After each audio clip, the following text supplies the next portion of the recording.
Hello friends, स्वागत है हमारे YouTube channel exam cracker zone पर। दोस्तों, जो हमारा पिछला वीडियो आया था उसमें हमने पढ़ा था मध्य प्रदेश वन्य जीव अभ्यारण्य। मध्य प्रदेश के अभ्यारण्य के बारे में हमने पढ़ा था। दोस्तों, कुछ कारणों से, मेरे पर्सनल कारणों से वीडियो नहीं आ रहा था। मैं 4-5 दिन से बहुत बिजी था, तो उसके लिए बहुत बहुत सॉरी। तो आज हम पढ़ेंगे मध्य प्रदेश की नदियों के बारे में पढ़ेंगे। तो चलिए स्टार्ट करते हैं। मानव की सभ्यता की कहानी इन नदियों के तट पर ही शुरू हुई है। हमारा जो मानव का अस्तित्व है, हमारा जो मानव की सभ्यता है, उसकी जो शुरुआत है नदियों के तट पर ही शुरू हुई है। तब से लेकर आज तक मानव इन नदियों का बहुपयोग करता आया है। मानव जो है तो नदियों का पूरा उपयोग करता आया है। मध्य प्रदेश को नदियों का मायका भी कहा जाता है, क्योंकि मध्य प्रदेश में 40 से 41 छोटी बड़ी नदियां बहती हैं। मध्य प्रदेश नदियों की दृष्टि से धनी है। नदियां बहुत पाई जाती हैं, इसलिए इसे नदियों का मायका कहा जाता है, क्योंकि 40 से 41 छोटी अधिक बड़ी नदियां मध्य प्रदेश में प्रवाहित होती हैं। कुछ नदियां हैं जिनका अफवाह क्रम निम्न है। उत्तर की ओर बहने वाली नदियां।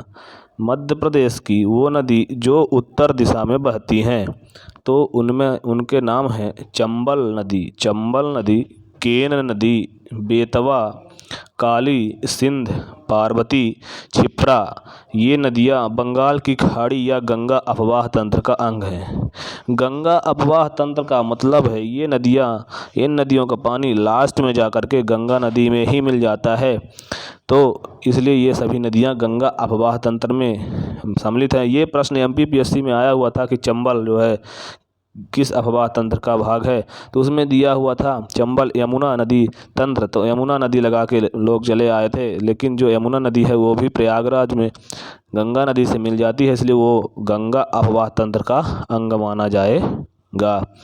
दक्षिण की ओर बहने वाली नदियाँ पेंच और बेनगंगा। मात्र 2 ही नदी ऐसी हैं जो दक्षिण की ओर बहती हैं और गोदावरी नदी में मिल जाती हैं, पेंच और बेनगंगा। मध्य प्रदेश की पेंच नदी और बेनगंगा नदी गोदावरी नदी की सहायक नदी हैं, और ये जाकर इनका जो है तो गोदावरी नदी अपवाह तंत्र में मिल जाती है, दक्षिण की ओर प्रवाहित होती हैं। उत्तर पूर्व की ओर बहने वाली नदियाँ। उत्तर पूर्व की ओर मात्र एक नदी बहती है, सोन नदी अमरकंटक से निकलती है और उत्तर पूर्व की ओर बहती हुई पटना के निकट दानापुर में गंगा नदी से मिल जाती है। पश्चिम की ओर बहने वाली नदियाँ। पश्चिम दिशा में 3 नदियाँ प्रवाहित होती हैं, नर्मदा, ताप्ती और माही। नर्मदा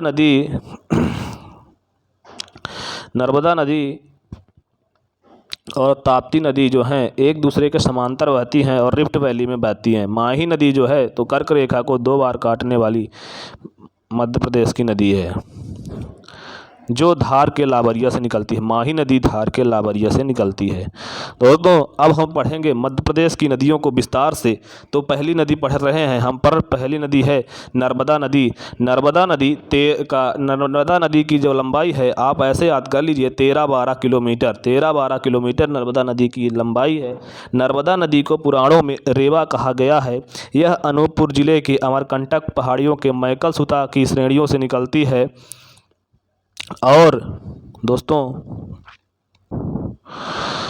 इसलिए इसे मैकल सुता कहते हैं। नर्मदा नदी जो है तो मैकल की पहाड़ियों से निकलती है, इसलिए इसे मैकल सुता कहते हैं। यह गुजरात में अरब सागर के पास खंभात की खाड़ी में गिरती है। यह डेल्टा का निर्माण नहीं करती है और यह एस्चुरी का निर्माण करती है। अब ये डेल्टा क्या है और एस्चुरी क्या है, इसके बारे में जान लेते हैं। नर्मदा नदी का अन्य नाम जो है तो रेवा है, नामोदोस है, सोगो है और सकरी है। एग्जाम में आता है कि नर्मदा नदी का और नाम क्या है, तो याद रखिएगा रेवा, नामोदोस, सकरी और सोगो। डेल्टा क्या होता है? डेल्टा नदी के मुहाने पर उसके द्वारा बहा कर लाए गए अवसादों के निक्षेपण से बनी त्रिभुजाकार आकृति डेल्टा कहलाती है। दोस्तों, नदी जब अपना प्रवाह करती हुई बहती हुई अपने साथ जो माटी कंकड़ बहा कर लाती है, उससे जब वो धीरे धीरे जमा हो जाता है और एक त्रिभुजाकार आकृति बन जाती है, तो यह डेल्टा कहलाता है। जबकि एस्चुरी जब नदी का मुहाना जलमग्न होता है और निक्षेपित पदार्थ डेल्टा का निर्माण नहीं कर पाता और नदी सीधे समुद्र में मिल जाती है, उसे एस्चुरी कहते हैं। तो जो नर्मदा नदी है वो डेल्टा नहीं बनाती, क्योंकि ये रिफ्ट वैली में बहती है और अपने साथ कम अवसाद कंकड़ पत्थर कम बहाती है और डायरेक्ट समुद्र में कूद जाती है, डेल्टा का निर्माण नहीं कर पाती, इसलिए इसे जो है तो यहाँ पर डेल्टा का निर्माण नहीं होता। नर्मदा नदी मध्य प्रदेश, गुजरात तथा महाराष्ट्र 3 राज्यों में बहती है। मध्य प्रदेश नर्मदा नदी की कुल लंबाई जो है 13-12 किलोमीटर है और मध्य प्रदेश में 10-77 किलोमीटर बहती है, गुजरात में 157 किलोमीटर और महाराष्ट्र में 78 किलोमीटर प्रवाहित होती है। क्वेश्चन आता है कि मध्य प्रदेश में कितना प्रवाहित होती है, तो 10-77 किलोमीटर बहती है, गुजरात में 157 किलोमीटर, महाराष्ट्र में 58 किलोमीटर बहती है। नर्मदा नदी को प्रदेश की जीवन रेखा कहते हैं। मध्य प्रदेश की जीवन रेखा किस नदी को कहते हैं, तो ऑप्शन होगा नर्मदा नदी इसका। पूरे भारत में पश्चिम की ओर बहने वाली नदी में सबसे बड़ी नदी जो है नर्मदा नदी है। अब यहाँ कुछ नदियों का जो है तो हमने लंबाई लिखा हुआ है। नर्मदा नदी का जो इसमें क्रम है तो 5वां क्रम है बड़ी नदियों में। सबसे पहले नंबर पर गंगा नदी है जिसकी लंबाई 25-25 किलोमीटर है। उसके बाद गोदावरी नदी है जिसकी लंबाई 1465 किलोमीटर है। उसके बाद कृष्णा नदी है जिसकी लंबाई 1401 किलोमीटर है। उसके बाद यमुना नदी है जिसकी लंबाई 1375 किलोमीटर है और उसके बाद नर्मदा नदी है जिसका लंबाई 1312 किलोमीटर है। नर्मदा नदी पर जो जल प्रवाह बने हैं प्रमुख, उनको पढ़ लेते हैं। नर्मदा नदी में अमरकंटक में 2 हैं, कपिलधारा और दुग्धधारा जलप्रपात, जो अनूपपुर जिले में आते हैं। अनूपपुर जिले में कपिलधारा और दुग्धधारा है। भेड़ाघाट धुआंधार जलप्रपात जबलपुर में आता है। यहाँ से नर्मदा जो है तो मैदानी भाग में प्रवेश करती है। खंडवा में 2 हैं, दर्दी और मांधाता, हांडिया और बड़वाह के बीच में ये स्थित हैं। खरगोन महेश्वर में सहस्त्रधारा जलप्रपात है, इसलिए नर्मदा नदी को सहस्त्रधाराओं वाली नदी भी कहा जाता है। नर्मदा के किनारे प्रमुख धार्मिक स्थल 64 योगिनी मंदिर जबलपुर में है। नर्मदा नदी किनारे बसे हुए जो धार्मिक स्थल हैं उनके नाम यहाँ है 64 योगिनी मंदिर जबलपुर, ओंकारेश्वर और मोरकट मंदिर खंडवा, महेश्वर मंदिर या मंडलेश्वर मंदिर खरगोन, विमलेश्वर मंदिर गुजरात। तो ये थे जो मध्य प्रदेश में नर्मदा नदी के किनारे बसे हुए प्रमुख शहर। विमलेश्वर जो है तो गुजरात में, याद रखिएगा। नर्मदा नदी मुख्यतः 15 जिलों से बहती है, जिसमें मुख्यतः अनूपपुर, जबलपुर, नरसिंहपुर, मंडला, होशंगाबाद, खरगोन, खंडवा, बड़वानी आदि शामिल हैं। नर्मदा नदी की सहायक नदियाँ बहुत एग्जाम में पूछा जाता है, याद रखिएगा। तवा नदी होशंगाबाद में से निकलती है। मध्य प्रदेश में नर्मदा नदी की सबसे प्रमुख सहायक नदी जो है तो तवा नदी है तथा अन्य सहायक नदियाँ दूधी, हिरण, हथनी, बंजारण, शक्कर आदि हैं। तिंदोली, बरगी, तवा, शेर, शक्कर ये सारी नदियां जो हैं तो आपका नर्मदा नदी की सहायक नदियां हैं। नर्मदा नदी पर बने प्रमुख बांध, इंदिरा सागर बांध खंडवा में बनाया गया है नर्मदा नदी पर, इसे पुनासा बांध भी कहा जाता है। इसकी आधारशिला 1982 में इंदिरा गांधी जी ने रखी थी। यह मध्य प्रदेश का सबसे बड़ा बांध है जिसकी विद्युत उत्पादन क्षमता 1000 मेगावाट है। इंदिरा सागर बांध मध्य प्रदेश का सबसे बड़ा जल विद्युत ग्रह भी है। दूसरा है ओंकारेश्वर बांध। ओंकारेश्वर बांध खंडवा में है, विद्युत उत्पादन क्षमता 520 मेगावाट है। महेश्वर बांध इसे मंडलेश्वर बांध भी कहते हैं, यह खरगोन जिले में आता है। इसकी विद्युत उत्पादन क्षमता 500 मेगावाट है, कहीं कहीं 450 मिलता है। सरदार सरोवर बांध गुजरात में पाया जाता है, यानी स्थित है गुजरात में।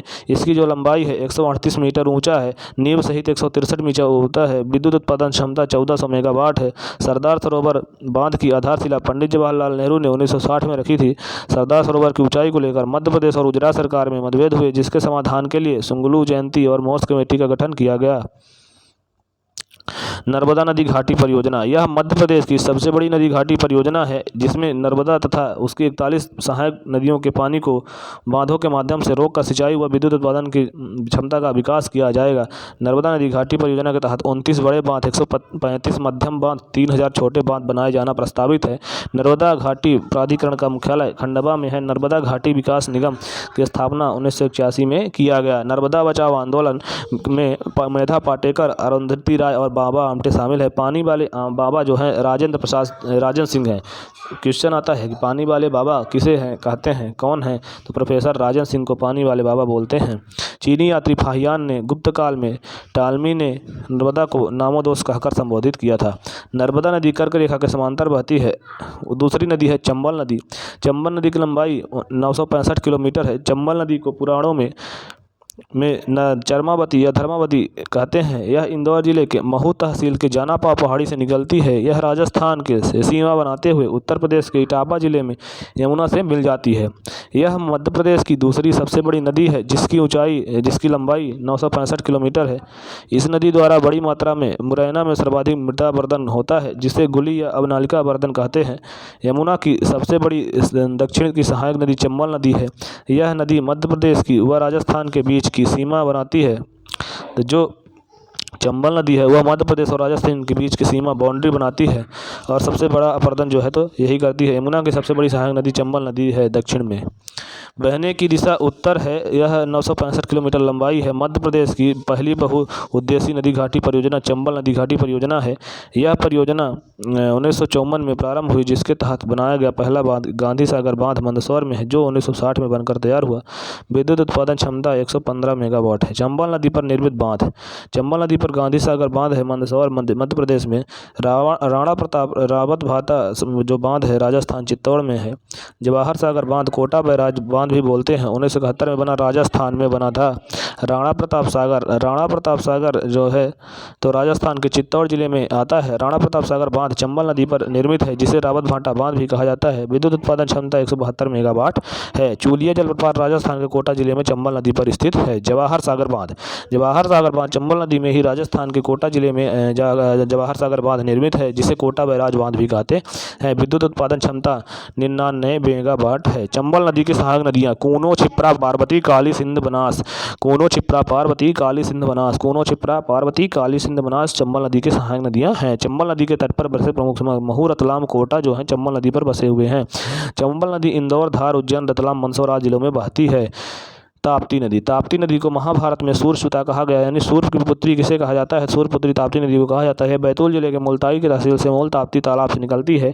यह नर्मदा और कर्क रेखा के समांतर प्रवाहित होती है। मध्य प्रदेश, महाराष्ट्र, गुजरात में बहते हुए खंभात की खाड़ी में गिर जाती है। यह नर्मदा नदी की भांति एस्चुरी का निर्माण करती है, यानी ताप्ती नदी भी एस्चुरी का निर्माण करती है। इसकी लंबाई 724 किलोमीटर है। यह मध्य प्रदेश और महाराष्ट्र के बीच सीमा का निर्माण कौन करता है? तो ताप्ती नदी करती है। प्रमुख बांध उकाई बांध गुजरात में है, जो ताप्ती नदी पर बना हुआ है। प्रमुख शहर सूरत, बुरहानपुर जो है तो बुरहानपुर और सूरत शहर जो हैं तो ताप्ती नदी के किनारे बसे हुए हैं। सहायक नदी जो है तो पूर्णा और उजास जो है तो ताप्ती की सहायक नदियां हैं। बेतवा नदी 380 किलोमीटर। इसे पद्म पुराण में बेत्रवती कहा गया था। बेतवा नदी का जो है तो बेतवा नदी इसे पद्म पुराण में बेत्रवती कहा गया है। यह रायसेन के कुमरा नामक गाँव से निकलती है। यह उत्तर प्रदेश के हमीरपुर में यमुना से मिल जाती है। इसके तट पर विदिशा, रायसेन जिले, भोजपुर, सांची हैं तथा टीकमगढ़ में ओरछा तथा छतरपुर में खजुराहो इसी नदी के किनारे हैं। कालिदास, मेघदूत, बाणभट्ट, कादम्बरी, केशवदास, रसिकप्रिया में इसके महत्व का वर्णन किया गया है। बहने की दिशा उत्तर है। कुल लंबाई 380 किलोमीटर है। सहायक नदी बीना, धसन, हलाली है। जलप्रपात भालकुंड जलप्रपात सागर जिले में आता है। बेतवा की सहायक नदी बीना पर है बना हुआ है। बेतवा पर उत्तर प्रदेश के सहयोग से यूपी में ललितपुर में राजघाट बांध माता टीला नाम रानी लक्ष्मीबाई नाम से जलप्रपात बना हुआ है। तो इसका जो नाम है राजघाट बांध को माता टीला बांध भी कहते हैं और नया नाम जो है तो रानी लक्ष्मीबाई बांध है। नदी जोड़ो परियोजना के तहत सबसे पहले जोड़ी गई नदियां केन बेतवा लिंक है। एमपी यूपी के सहयोग से बेतवा नदी पर विदिशा के में सम्राट सागर डैम भी है। बेतवा की सहायक नदी हलाली है। हलाली नदी पर हलाली डैम परियोजना है। मध्य प्रदेश की सबसे प्रदूषित नदी बेतवा है, अतः इसे मध्य प्रदेश की गंगा कहते हैं। एग्जाम में प्रश्न आता है मध्य प्रदेश की गंगा किसे कहते हैं? तो मध्य प्रदेश की गंगा बेतवा को कहते हैं। बेतवा नदी बुंदेलखंड के पठार की जीवन रेखा कहा जाता है। दोस्तों, आगे की नदियाँ हम आगे की वीडियो में पढ़ेंगे। वीडियो अच्छा लगे तो लाइक करिएगा, कमेंट करें और अपना सुझाव कमेंट बॉक्स में दें। चैनल को सब्सक्राइब करें। धन्यवाद।